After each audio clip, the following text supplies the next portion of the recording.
So, and that's the assumption. And if you calculate using the equation the non-revenue losses based on the IW equation, it is 60%, which is 100, how much I'm having in the system. I'm going out with export 10 MCM and maybe 30 million as a build, so I end up with 60 over 100 is the total water and having 60%. Another similar water system that has the same net water supply, which is 90, no difference. The only difference that this system has more water imported by 50 million and then more water exported by another 50 million. So you're having the same result, but just more imported, more exported. What happened if I do the calculation and using the same build water, the same performance, I'm still having 30 million build. Using the calculation, the result is totally different. I have 60 as non-revenue water, which is the same, but the system input now become 150. So the difference is from 60 to 40% change in non-revenue percentage, but the utility didn't do anything. They just have more water, came to my reservoir, and then went out to another system. And they will say, I improved performance. Big misleading issue. That's happened a lot in Jordan, by the way. So some people will say, well, there is another way. There is a better way to do this. Of course, there is no 20% reduction. Is to use not total system input, to use the net water supply or what's supplied to the customer. Well, that's where IW is sometimes showing their water balance that revenue water does not include exported water, because that's also debatable. Subtotal will use it. It can be used when you have a right financial transactions is incorporated between the utilities. But if it's not, actually it does not mean anything. So there was exported water, it's part of revenue water, but in fact it's not part of the total net water supplied.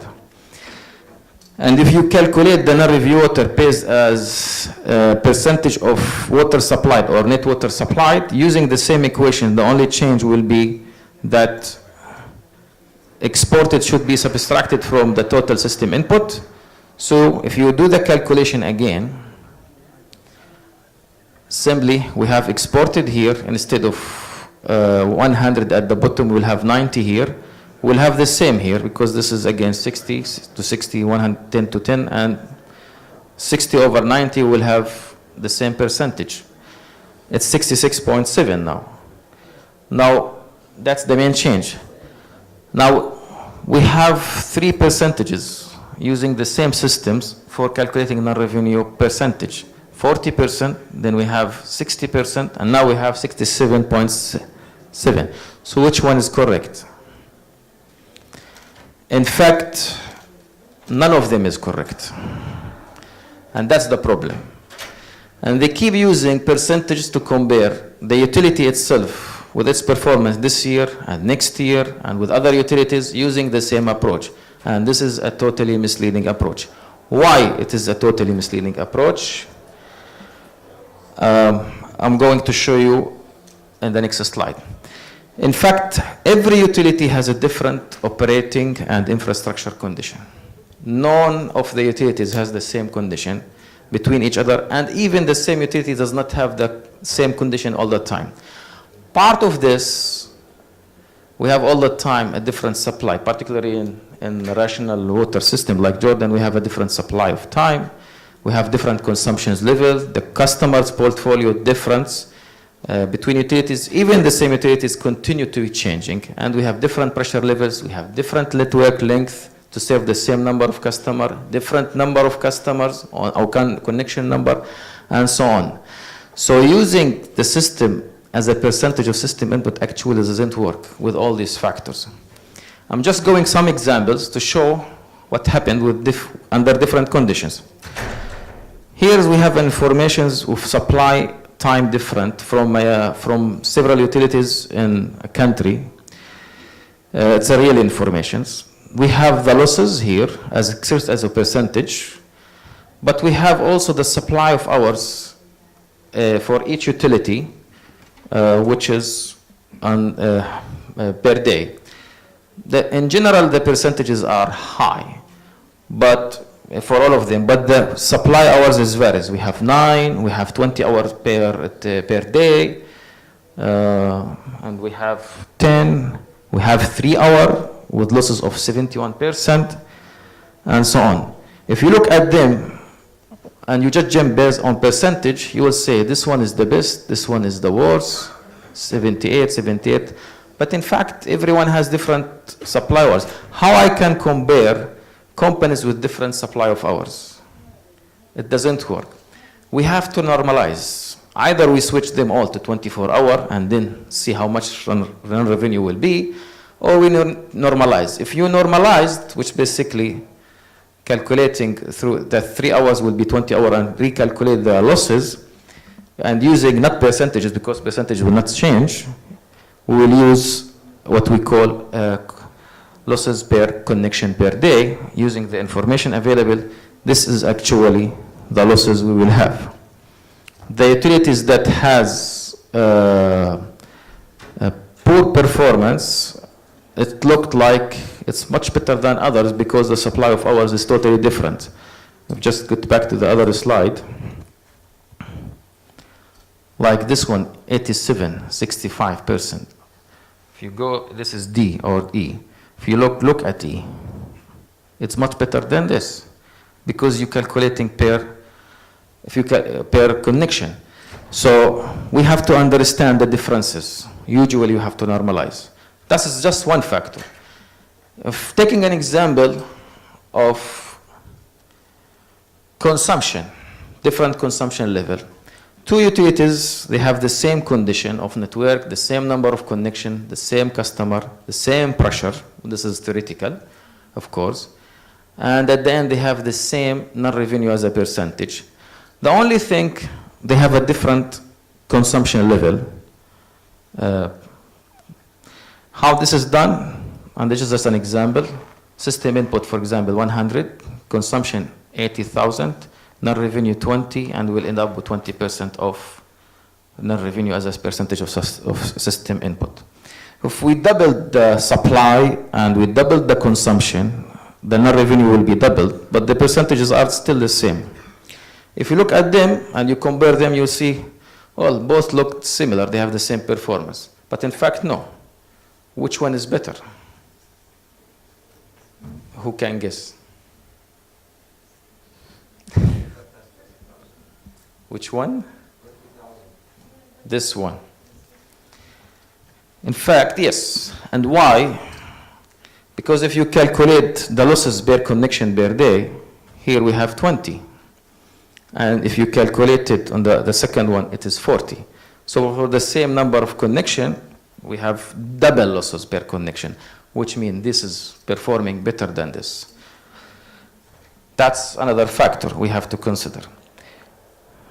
Which means that we can use a better indicator now, which is connection losses per connection per day. Now, what if we have a different pressure? Same two utilities, they have almost the same things, network, connection customers, even with the system input, the consumption, the revenue, all this is similar, which is theoretical, and they have similar losses per connection per day, which is 20, but they have different pressure.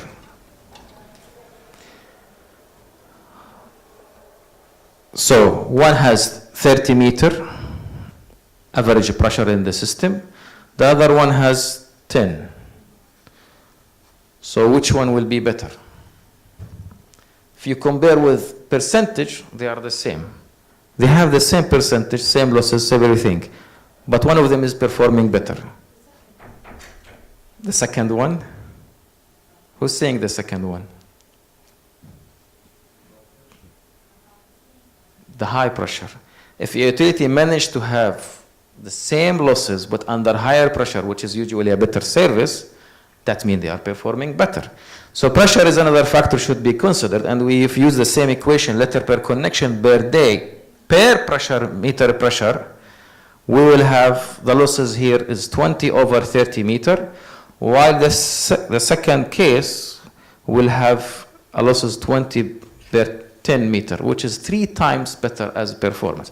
So what's saying here that using only percentage without understanding all the other factors is a totally misleading factors. It's not comparable.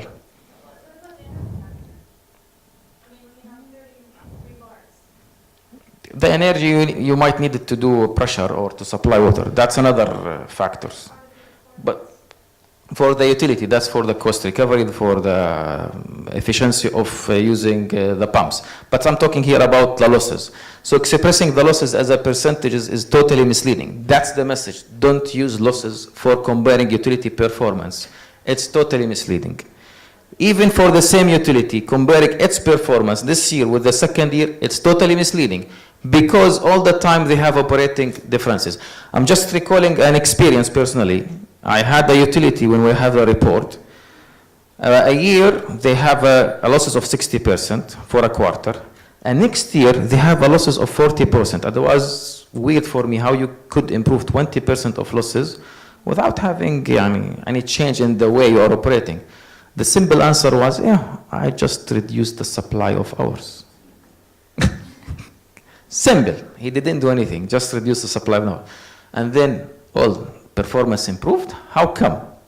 So that's very critical, understanding what percentages, how should be used. So the idea that we have to get out of this, we have to use the right indicators. So we could introduce now losses per connection, per meter, per pressure. Now these are other indicators that we use.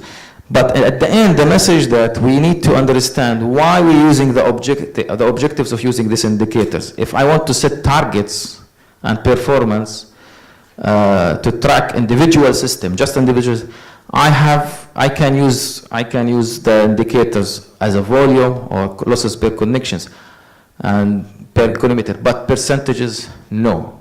If I want to compare utilities between or different systems or to have general conclusions, percentage doesn't work all the time, by the way. But even other doesn't work because you have to have all the factors integrated together to understand when you compare system. Because in fact, there is no system is similar to other system. And there is no system, even for the same system, has the same operating condition this year or next year. So using percentages is totally misleading. The other, so we can use different, and these are options, percentages. Now, if you use percentage, you will not address all these factors. Supply hours, length of network, connections, pressure, etc. So totally misleading. The same with percentage supply also. So the best one, which is recommended by IWA, is to use infrastructure leakage index, which is based on calculating the unavoidable real losses. Many people will say, oh, it's difficult to calculate, no available information. They went back to the simplest one. Well, I was trying with Pampus to have an alternatives. So try to say, okay, let's try to use what is available and present the information indifferently. So try to see that, okay, if you want to use percentage, don't use it alone, use it to align with other. So I'm using, I tried to use the radar chart to present this. And I'm using actual information from one of utilities in Jordan, without saying the name. And this is okay, the Benin revenue as a percentage for 3 years, 5, 15, 16, and 17, with other factors that changed all the time. Supply time per week, hour per week, number of customers complaining about no water to number of customers, connections consumption, consumptions per connections, number of breaks per network length, response time. If you map them, it gives you better understand what's happening. Unfortunately, the percentage of non-revenue, it does not change much actually. It's actually increased from 46.3 to 46.7 in 2 years. But if you look to supply hours, it decreases significantly. What that tell actually? For me, it tells that the utility is doing a bad job. Supply hours decreased, but also the revenue did not really decrease. It's actually increased, and that's problematic. If you go to response time, it's improved, but losses should maybe be improved, but this is actually a critical thing. Maybe the pressure is not here because not available. So any reporting of percentages should be combined with many other factors that you have to address. In recommendation, physical losses has to use such indicators, liter per connection per day, or per meter pressure, and better to use infrastructure leakage index if it's available. And for commercial losses, better to use percentage of authorized consumptions or liter per connection per day. We say for non-revenue water, don't use percentage. Percentage is only used as a financial indicator. We need to be careful as a financial indicator, nothing related to the utility performance. So that's why this is recommended. Even for financial, it's maybe better to use value of non-revenue as a percentage of operating cost. In conclusion, understanding the water balance and how it's work is very important to prioritize actions and investment. Through, for example, if you are addressing physical losses or unauthorized consumption, it should end up as a billed authorized consumptions and improving your billing. Same for commercial losses. If you address this, it should improve the billed consumption, authorized consumptions, and then the billed. For physical losses, it help of course, if you improve this, it help to reduce system input, and it help also to be, it will go to actually, good part of commercial losses might be, and part will be another billed water and improving your revenue water and non-revenue water. So the idea that whenever using indicator, you have to understand for what it is used. With that, I conclude. Thank you. Thank you very much, Tamer. Thank you very much, Tamer. Sorry to overrun, but it has been a very powerful session. I think it's time that I bring this session to a close, and I like to thank you all, for staying with this session until the very end. There is some time, for a coffee, and then we'll go to the closing ceremony. A round of applause, for all the speakers and for their excellent presentations. Thank you all very much. Thank you. And for those who depart today, have safe travels back home. I hope to see you again soon.